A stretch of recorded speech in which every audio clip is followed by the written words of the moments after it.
오늘 우리에게 주신 하나님의 말씀을 봉독합니다. 로마서 10장 16절부터 21절까지 말씀입니다. 그러나 그들이 다 복음을 순종하지 아니하였도다. 이사야가 이르되 주여 우리가 전한 것을 누가 믿었나이까 하였으니 그러므로 믿음은 들음에서 나며 들음은 그리스도의 말씀으로 말미암았느니라. 그러나 내가 말하노니 그들이 듣지 아니하였느냐. 그렇지 아니하니 그 소리가 온 땅에 퍼졌고 그 말씀이 땅끝까지 이르렀도다 하였느니라. 그러나 내가 말하노니 이스라엘이 알지 못하였느냐. 먼저 모세가 이르되 내가 백성 아닌 자로서 너희를 시기하게 하며 미련한 백성으로서 너희를 노렵게 하리라 하였고, 이사야는 매우 담대하여 내가 나를 찾지 아니한 자들에게 찾은 바 되고 내게 묻지 아니한 자들에게 나타났노라 말하였고, 이스라엘에 대하여 21절 말씀 다 같이 합독합니다. 이스라엘에 대하여 이르되 순종하지 아니하고 거슬러 말하는 백성에게 내가 종일 내 손을 벌렸노라 하였느니라. 아멘. 오늘도 귀한 찬양으로 해주셨는데, 여러분 찬양은 곡조가 있는 기도라고 하잖아요. 기도, 곡조 있는 기도요. 거기는 말씀도 담겨져 있습니다. 그렇기 때문에 말씀을 붙들고 기도하는 심정으로 찬양하게 되면은 내 심령 가운데 어둠의 영이 떠나가게 될 줄로 믿습니다. 아멘. 그래서 여러분 찬양을 많이 하세요. 믿음을 가지고 찬양을 하는 겁니다. 오늘 종려주일이에요. 종려주일 때 예수님께서 예루살렘 성에 입성하실 때 호산나 호산나 찬양합니다. 그러니까 호산나 호산나 찬양은 참 좋은데요. 이들은, 이 찬양을 했던 이 백성들은 예수님을 이 땅의 왕으로 생각을 한 겁니다. 그래서 자기들의 소원을 이루어줄 그런 왕으로 착각을 한 거죠. 나중에 십자가에 예수님께서 달리시자 뿔뿔이 다 흩어져 버립니다. 십자가의 진정한 의미를 몰랐던 것이죠. 여러분 정말로 십자가의 의미를 모르고 찬양을 하게 되면 은혜가 없습니다. 힘이 생기지 않는 거죠. 능력이 없어요. 그러니까 찬양을 하면서도 쓰러지게 되는 겁니다. 패배를 당하죠.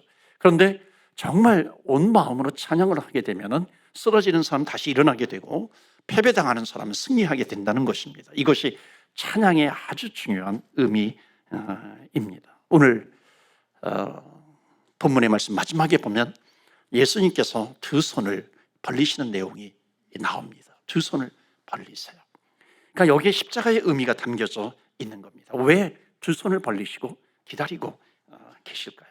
십자가에 우리의 죄를 지시고 십자가에 못 박혀 죽으신 주님께서 지금도요 여전히 두 손을 벌리고 우리를 기다리고 계신다는 겁니다. 그러니까 여기에 두 팔을 벌렸노라라고 하는 것은 십자가예요. 십자가의 사명이 핵심입니다. 구원의 사명이죠.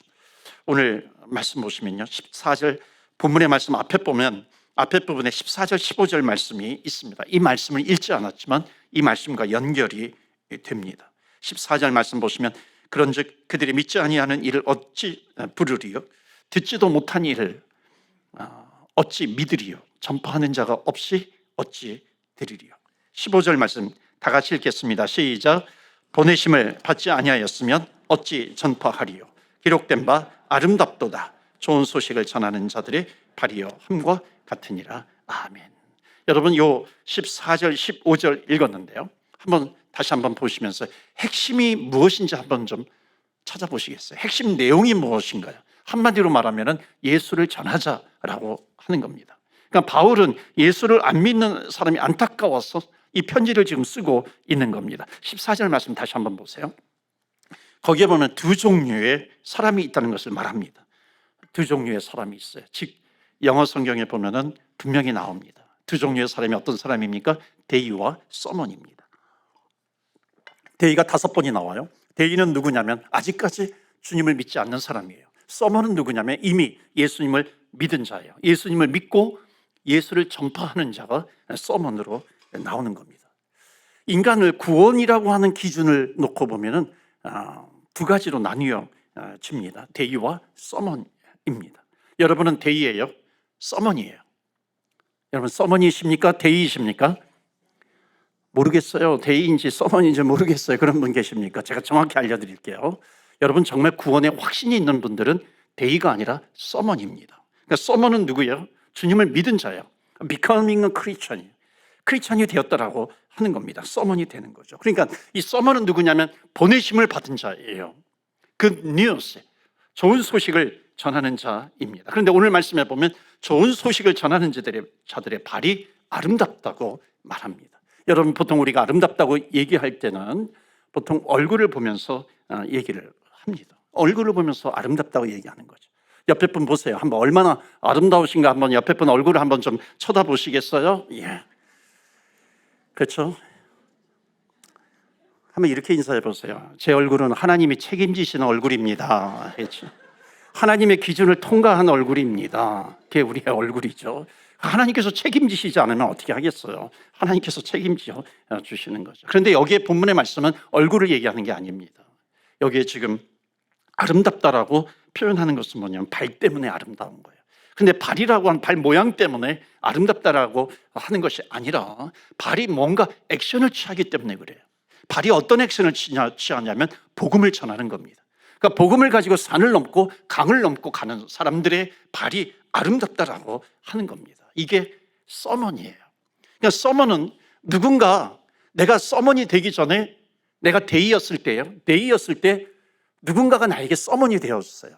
내가 모태신앙으로 태어났다면 부모님이 나에게 서먼이 되는 거죠. 그러니까 서먼이 되었으면 이제는 우리도 그 데이에게 서먼이 돼야 할 줄로 믿습니다. 그 말씀이죠.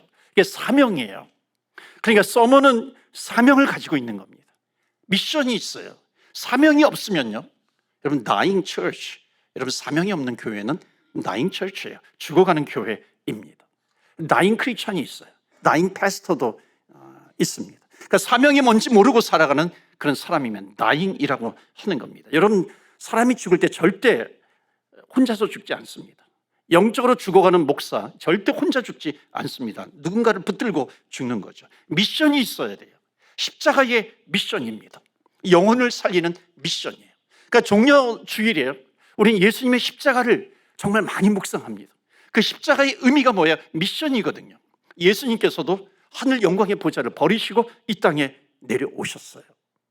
여러분, 죽어가는 교회는 사명이 없는 교회입니다. 반대로 리빙 처치가 있어요. 리빙 크리스천이 있어요. 살아계신 하나님을 붙들어요. 리빙 패스터가 있다는 겁니다. 저는 죽는 날까지 죽어가면서도 하나님, 리빙 패스터가 되게 해 주옵소서. 그게 뭐냐면 사명이 있는 겁니다. 사명을 가지고 살아가게 해 주시옵소서. 모세가 죽는 날까지 눈이 흐리지 않았다 그랬습니다. 눈이 흐리지 않았다라고 하는 것은 뭐냐면은 이게 사명에 붙들려 있다는 겁니다. 그러니까 눈이 흐리지 않았다라고 하는 것은 뭐냐면 내가 걸어가는 길이 어떤 길인지, 어떤 방향을 향해서 내가 걸어가야 되는 것인지, 고를 향해서 가는 것인지 정확하게 알고 있다는 거예요. 그런 의미에서 모세는 죽을 때까지도 눈이 흐리지 않았다라고 하는 겁니다. 그러니까 아름답도다, 좋은 소식을 전하는 자들이 발이함과 같으니라. 제가 이 말씀 묵상하면서 제가 여러 차례 이 말씀을 인용을 했거든요. 제가 이제 기도할 때 이 소원이 생겼어요. 그 소원이 뭐냐면, 솔로몬이 기도할 때 너의 소원이 뭐냐 그랬을 때 지혜를 주세요 그러잖아요. 여러분, 만약에 하나님께서 너의 소원이 무엇이냐 물으시면은요, 여러분 뭐라고 대답하시겠어요? 저는 만약에 하나님께서 물으시면 대답할 것을 마련을 했습니다. 하나님, 정말 나를 만나는 사람이 변화되게 해주세요. 나를 만나는 사람이 예수님을 모르면 예수님을 알게 해주시고, 예수님을 믿게 해주시고, 예수님을 믿고 있다면 예수님을 더 잘 믿게 해주세요. 정말 주님 앞에 이 소원을 드리고 싶어요. 한 번은요, 엊그제 어느 날 아내가 당신 때문에 기도가 잘 된다 그래요. 이 얘기 들으니까 얼마나 기분이 좋던지요. 그런데 이게 끝이 아니에요. 뒷끝이 있어요. 뒷말이 있어요.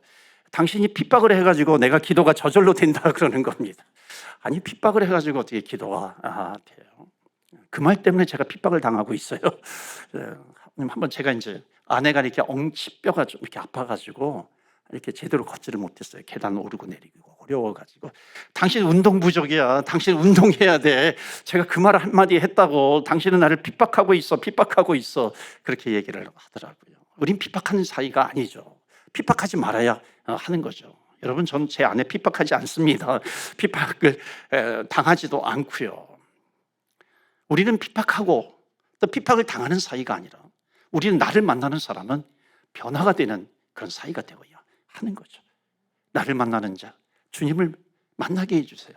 주님을 알게 해주세요. 오늘 성경이 말씀하고 있는 첫 번째 메시지가 있습니다. 다 같이 읽겠어요. 시작. 사명이 있는 사람은 아름다운 사람이에요. 누가 아름다우냐면 사명이 있는 사람이라는 것입니다. 여러분, 이 말씀을 묵상할 때 한번 하나님께서 깨닫게 해주시는 것 같아요. 마음속에. 세상에서 가장 아름다운 발을 가진 사람이 누군지 아느냐? 세상에서 가장 아름다운 손과 발을 가진 사람, 예수 그리스도예요. 그렇죠. 하늘의 영광의 보좌를 버리시고 하나님께서 어느 날 예수님을 서먼으로 삼아주셔서 서먼으로 이 땅에 보내주신 것이죠. 서먼으로 이 땅에 보내주셔서 그때는 우리들은 아직까지도 데이예요. 아직까지 주님을 몰라요. 그런데 예수님께서 십자가에 손이 못 박히시고 발에 못을 박히신 겁니다. 믿는 자에게 구원의 길을 열어주셨어요. 우리의 구원을 위해서 예수님께서 서먼이 되어주신 겁니다. 자, 우리가 서먼이 되었다면 이제 우리들도 사명을 받은 자는 누구이냐면 내가 누군가에게 서먼이 되는 겁니다. 보내심을 받은 자가 해야 될 일이 뭐냐면 예수님을 전하는 거죠. 그러니까 예수님을 전하게 되면은 듣는 사람들 가운데는 반드시 예수님을 믿는 사람이 있다는 겁니다. 듣는 사람 가운데는 반드시 주의 이름을 부르는 자가 있다는 것이죠. 여러분, 저와 여러분은 대의에서 서먼이 된 줄로 믿습니다. 그렇다면 이제 우리의 사명이 뭐냐면은 우리가 서먼이 되어서 하나님, 우리 주변에 대의가 있습니다. 아직까지 주님을 모르는 영혼들에게 서먼이 되게 해 주셔서 그들도 서먼이 되게 해 주옵소서. 우리의 너무나도 중요한 미션이죠. 그래서 오늘 17절 말씀 보세요. 다 같이 읽겠습니다. 시작. 그러므로 믿음은 들음에서 나며 들음은 그리스도의 말씀으로 말미암았느니라. 아멘. 믿음은 들음에서 나는 거죠. 이게 성경에서 말하고 있는 매우 중요한 신학이에요. 그리스도의 말씀을 들어야 믿음이 생긴다라고 하는 겁니다.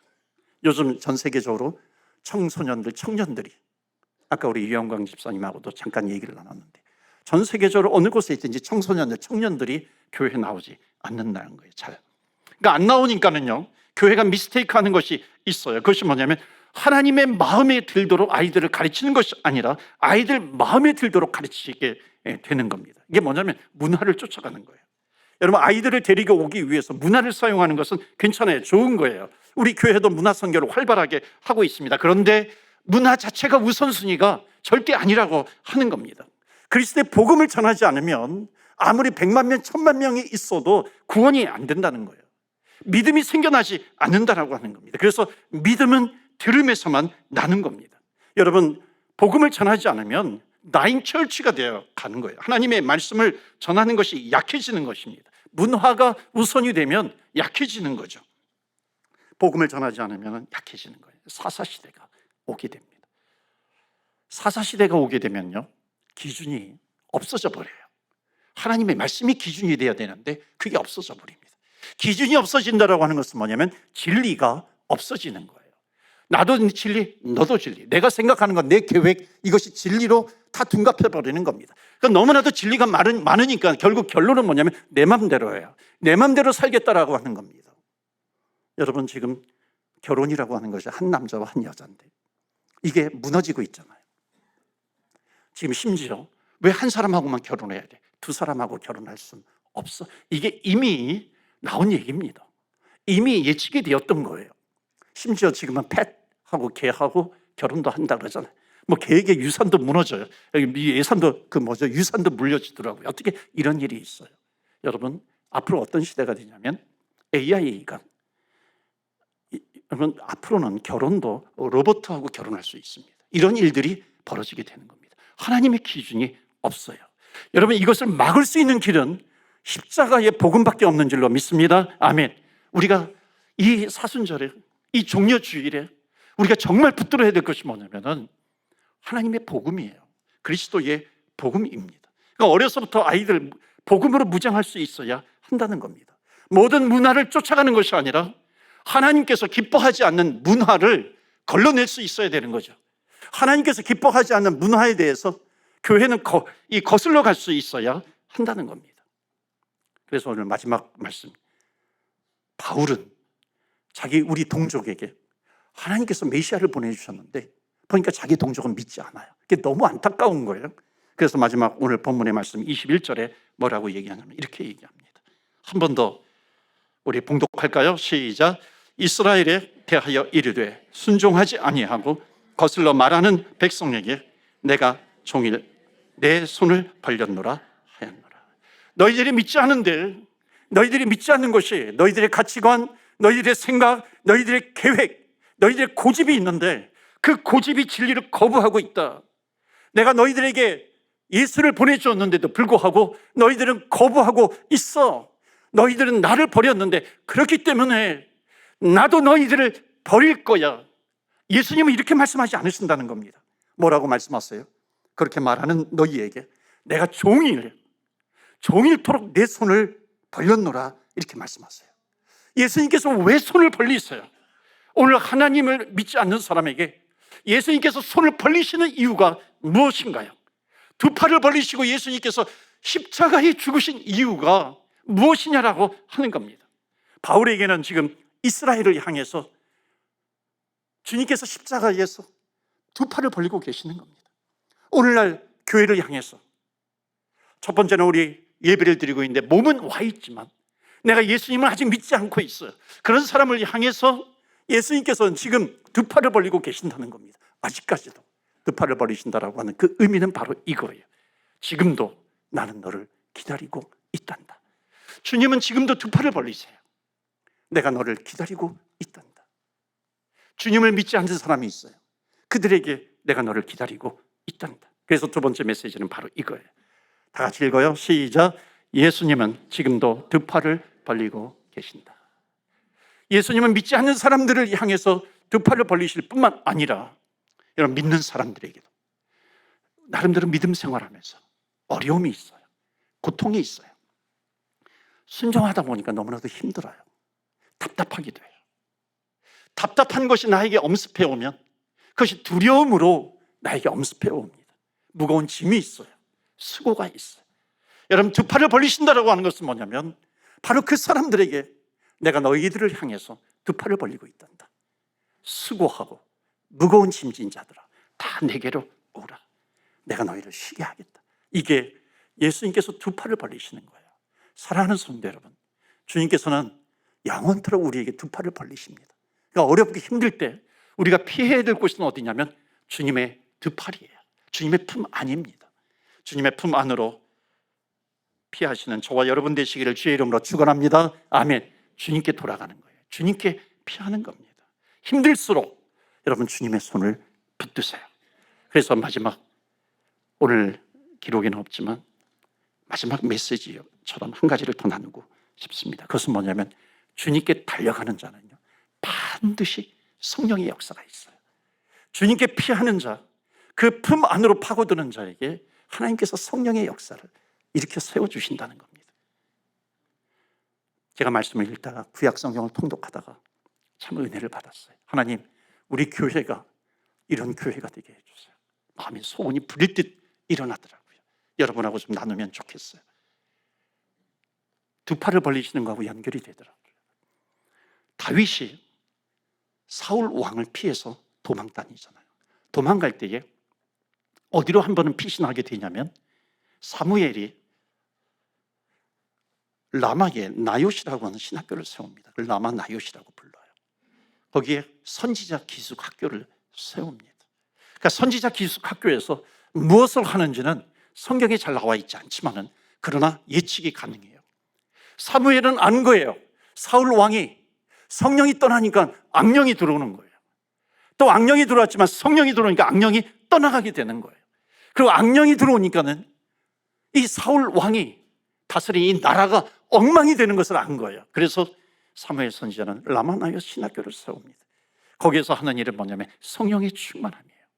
하나님, 성령으로 충만한 자, 성령께 순종하는 주의 종들을 여기에서 배출하겠습니다. 거기로 다윗이 도피하는 겁니다. 다윗이 도피하니까 나중에 사울이 그것을 알았어요. 그 도관에 든 쥐잖아요. 그래서 정예부대를 뽑아가지고 체포소를 세워가지고 한쪽에 칼, 한쪽에 창을 가지고 체포하러 보냅니다. 근데 놀라운 사실은 그 라마나옅 그 기숙사 선지자 학교에 가면 갈수록 그곳이 얼마나 성령으로 뜨거웠으면 가면 갈수록 가까이 가면 갈수록 그 성령의 기운을 느끼는 거예요. 어느 정도로 성령의 기운을 느끼게 되냐면 체포하러 갔는데 그 체포소 훈련받은 그들이 한쪽에 손 한쪽에 창을 들고 있는데 그 창과 손을 칼을 다 내려놓는 겁니다. 그리고 그 총과 이 칼과 창을 들었던 그 두 손을 두 팔을 벌리면서 하나님 앞에 예배를 드리는 거예요. 하나님 앞에 찬양하는 겁니다. 하나님 앞에 예언을, 하나님의 말씀을 듣게 되는 거죠. 예언을 하게 되었다는 겁니다. 여러분, 이것이 무엇을 이야기할까요? 이 라마 나요스에 가면은 그 사람은 변화가 된다는 겁니다. 믿으십니까? 아멘. 하나님, 우리 교회가 이런 교회가 되게 해 주옵소서. 칼을 버리고 주님 앞에 두 손을 들고 찬양하는 교회가 되게 해 주옵소서. 예배를 드리는 교회가 되게 하여 주시옵소서. 어두움에 눌린 자, 악령에 눌린 자 하나님 시원케 해주시고 성령으로 충만케 하여 주시옵소서. 우리들의 소원 아니겠습니까? 하나님의 소원이 아니겠습니까? 우리를 옥죄고 있는 옥문이 있어요. 귀신들이 있어요. 하나님, 그것이 떠나가는 역사가 있게 하여 주시옵소서. 예배를 드릴 때마다 칼을 가지고 있는 자가 있어요. 칼을 가지고 있는 자가 칼을 버리고 주님 앞에 두 손을 들고 찬양하게 해 주시옵소서. 원수를 옥죄고 있는 손이 있어요.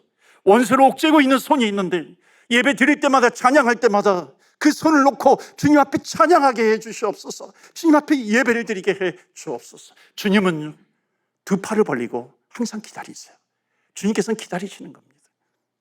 하나님, 우리 교회가 어떤 환경 가운데 있다 할지라도 광야와 같이 여기에서 예배드리고 저기에서 예배드려요.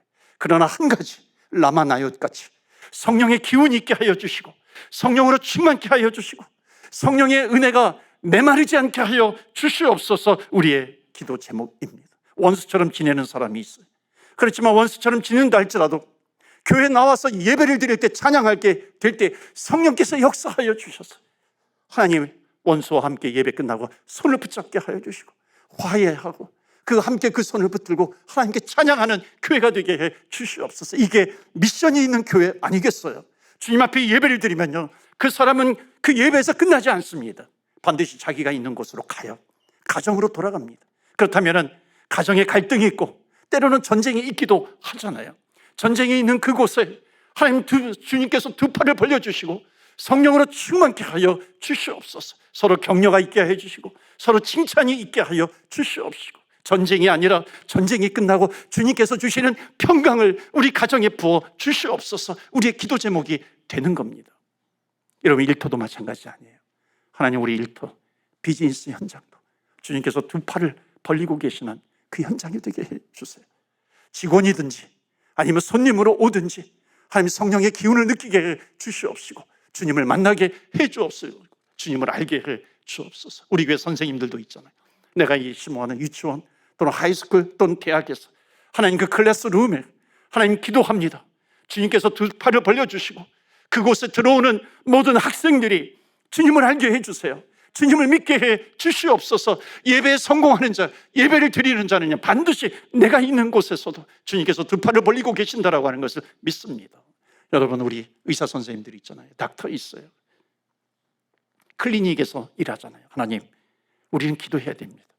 우리 클리닉에 오는 사람들, 육신의 병만 고치는 것이 아니라 하나님, 그 영혼까지도 품고 고칠 수 있게 하여 주시옵소서. 이게 성령으로 충만한 겁니다. 사랑하는 성도 여러분, 우리 교회는요, 항상 주님께서 두 팔을 벌리고 기다리세요. 우리는 역시 두 손을 들고 주님 앞에 찬양하며 예배하며 나아가는 겁니다. 하나님, 힘들수록 주의 손을 붙드는 교회가 되게 해주시고 주의 손을 붙드는 우리 주님의 제자교회 성도님들이 되게 하여 주옵소서. 성령으로 불타오르는 교회가 되기를 주 예수 그리스도 이름으로 축원합니다. 아멘. 이 시간에 두 가지 놓고 기도합니다. 하나님, 대의에서 소문이 되게 해주세요. 아직까지도 믿음으로 예수님 나의 구주라고 고백해보지 않으신 분이 계십니까? 하나님, 오늘 이 시간에 주님을 받아들입니다. 주님을 영접합니다. 주님은 아직까지도 기다리고 계신다라고 하는 오늘 말씀을 통해서 하나님 품에 안깁니다. 내 영혼이 살아나게 하여 주옵소서. 혹시 내 영혼이 방황하고 있다고 생각되시는 분 있습니까? 오늘 주님 앞에 팔을 벌리고 계시는 주님의 품에 안기는 시간이 되기를 바랍니다. 또 한편으로 하나님 예수님을 믿는다라고 하는 확신이 있지만 어려움이 있습니다. 고난도 있습니다. 하나님 성령으로 충만케 하여 주옵시고 가정의 평강을 허락하여 주시옵시고 하나님 성령으로 충만케 하여 주시옵소서. 우리 다 같이 합심해서 기도할 때 주여, 주의 이름 부르며 기도하며 나아갑니다. 주여.